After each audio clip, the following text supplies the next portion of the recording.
ঘুরতে এসেছিলাম সীতারকুট বিহার। দিনাজপুরের নবাবগঞ্জ উপজেলার অবস্থিত বৌদ্ধবিহারটি মূলত সীতারকুট বিহার হিসেবে পরিচিত। হিন্দু পুরাণ মতে ধর্মাবতার রামের স্ত্রী সীতাকে পঞ্চবটী বনের গভীরে বনবাস দিয়ে থাকার একমাত্র স্থান হিসেবে একটি ছোট্ট কুটির।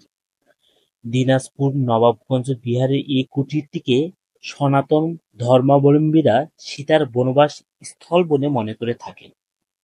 প্রায় ৩৫০ ফুটের বিহারটিতে ছোট বড় সব মিলিয়ে ৪১টি কক্ষ রয়েছে।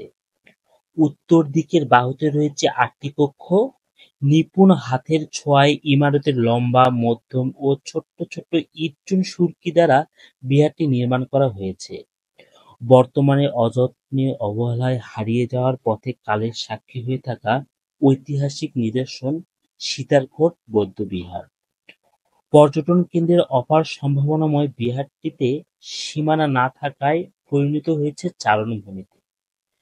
প্রায় ৩ একর জমির উপর অবস্থিত সীতারকুট প্রাচীন বৌদ্ধবিহার।